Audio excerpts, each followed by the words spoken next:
Hello hello les foilers et les foileuses. Je suis très heureux de vous retrouver aujourd'hui au bord de l'eau pour parler foil et plus particulièrement pumping foil. Vous êtes de plus en plus nombreux à pratiquer cette discipline. C'est pourquoi avec la marque Takoon qui sponsorise cette vidéo, je vous propose de parler aujourd'hui du dog start et de la technique du dog start. Et oui, je vais te donner quelques conseils avec l'aide d'Arthur pour te faciliter ton apprentissage au dog start et au pumping foil. Pour rappel, le dog start, c'est la technique qui consiste à courir avec sa planche de foil sur un ponton pour aller pumper, bien évidemment. Alors, sans plus attendre, c'est parti, générique! Alors, c'est vrai qu'une fois n'est pas coutume, je reviens un peu à mes premières vidéos, c'est-à-dire que là, on va plutôt parler technique plutôt que de parler matos. Allez, étape 1, trouver le bon spot. Ah oui, c'est un petit peu la base quand même. Déjà, essaie de trouver un ponton le plus long possible. Essaye de trouver un ponton qui n'a pas de poteau en dessous, car ça sera mieux. Vu que tu vas utiliser des larges foils, il faut vraiment que ton foil puisse passer sous le ponton sans heurter un pilote, bien évidemment. Souvent, on appelle ça des pontons radeaux. Niveau hauteur, malheureusement, tu feras avec ce que tu trouves, mais c'est sûr que ce sera plus facile avec un ponton haut qui t'évitera de devoir sauter haut sur ta planche. Et ça, déjà, ça sera pas mal.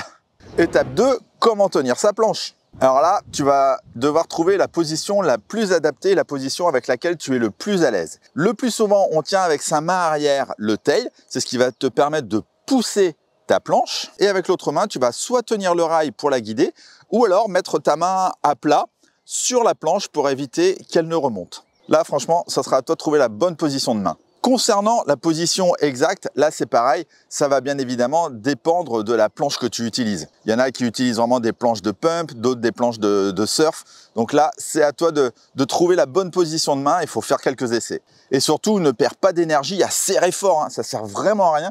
Tu vas voir, et tu le sais sûrement, le pumping foil, c'est l'art d'être un chat, hein. Donc il faut tout faire doucement et sans être trop brusque, ni tenir comme un bourrin.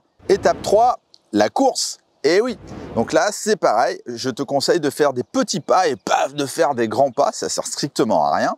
Et puis bien évidemment, c'est à toi de choisir le bon sens, ça dépend si tu es régular ou si tu es goofy. Moi je suis droitier, donc régular, donc quand je faisais du pumping foil, parce que malheureusement maintenant j'ai plus le droit d'en faire, en tout cas moi j'avais ma main arrière sur le tail et ma main avant sur le rail. Si tu es goofy, ça sera plutôt l'inverse, tu vas plutôt mettre ta main droite à l'avant et ta main gauche à l'arrière. Donc dans la course, ce qui va être principal, et ça je suis désolé, les autres tutos que j'ai vus, enfin quasiment personne n'en parle, et pourtant pour moi c'est le truc le plus important, c'est le regard.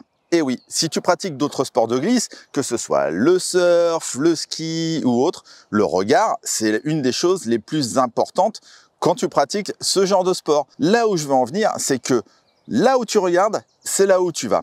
Si pendant que tu cours avec ta planche, donc bien évidemment au début il faut que tu regardes où est-ce que tu vas mettre tes pieds, surtout il faut que pendant que tu cours, tu regardes aussi devant toi.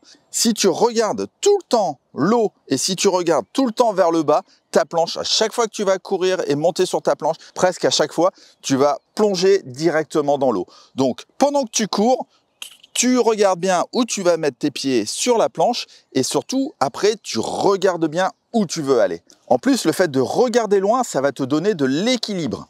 Et ça, tu verras dans le prochain tuto pumping. Là, on parlera de la technique de pumping.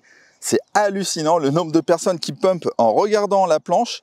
Et quand je leur dis, mais arrêtez, regardez au loin, ça change tout. Ensuite, donc, pendant ta course, tu dois vraiment avoir la planche le plus à plat possible. Faut pas qu'elle penche vers le bas, faut pas qu'elle aille vers le haut. Faut vraiment que tu aies une course longitudinale et vraiment bien parallèle à l'eau. Étape 4, monter sur la planche. Quand tu cours et dès que tu as la bonne vitesse, c'est à ce moment-là que tu dois pouvoir monter sur la planche.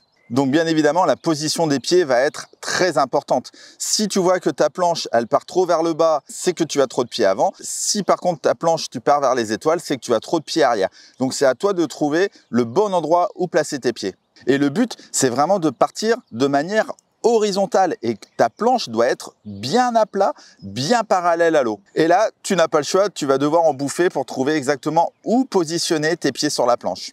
Donc, autre astuce, quand tu vas sauter sur ta planche, essaie de ne pas sauter les épaules perpendiculaires à la planche. Essaye d'être bien parallèle, justement, au niveau des épaules quand tu vas sauter sur la planche. Ça va t'aider pour l'équilibre. C'est vraiment plus simple pour la répartition du poids. Idem, essaye de ne pas trop te pencher vers l'avant, parce que forcément, si tu fais ça, tu vas mettre du poids sur l'avant de la planche et donc tu vas toujours finir par plonger dans l'eau plutôt que de voler. Et enfin, essaye de ne pas sauter comme un bourrin sur la planche. Là, tu dois faire le chat, tu dois sauter avec délicatesse, que tu fasses 80 kg ou que tu fasses 40 kg.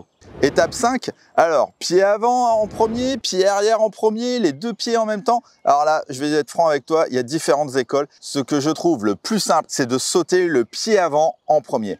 Pourquoi? Parce que le pied avant, c'est lui qui va continuer de donner de la vitesse à ta planche pour pumper et rester hors de l'eau. Alors attention, hein, c'est pied avant, mais pied arrière, dans le 10e de seconde, hein, c'est vraiment un très court instant. Hein. Parce que si tu sautes les deux pieds en même temps, j'ai vu ça trop souvent, même si tu as un peu de vitesse, la planche elle va avoir tendance à s'écraser. Mais bon, à toi de voir aussi là où tu es le plus à l'aise.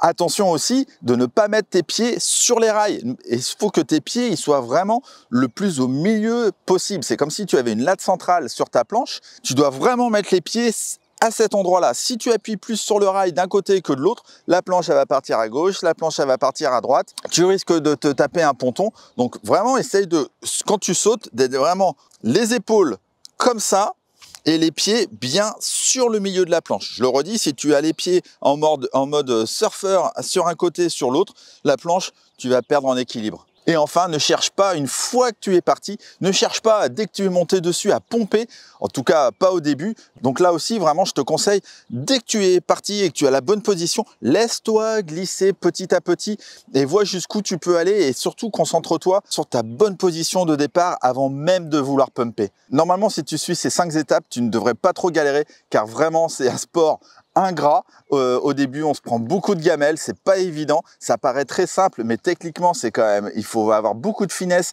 dans ton placement de pied, dans la manière de tenir ta planche, dans ton regard. Enfin, c'est plein de choses à faire les unes après les autres. Donc, tu vas en bouffer, tu le sais. Mais voilà, en tout cas, je pense que ces petits conseils vont t'aider à gagner du temps. Et si toi aussi, tu as d'autres petites astuces sur le DocStart, n'hésite pas à les mettre dans les commentaires ci-dessous. Encore merci à Takoun et à Arthur de m'avoir aidé à réaliser cette vidéo. Si tu n'es pas encore abonné, n'hésite pas à t'abonner. J'ai vraiment besoin de toi pour favoriser l'algorithme YouTube. N'hésite pas à mettre un petit pouce vers le haut si tu trouves que ces petits conseils t'ont été utiles. Et quant à moi, je te dis à très vite pour de prochaines vidéos du monde du foil et du paddle sur Foil Magazine et Subpassion. Ciao, ciao!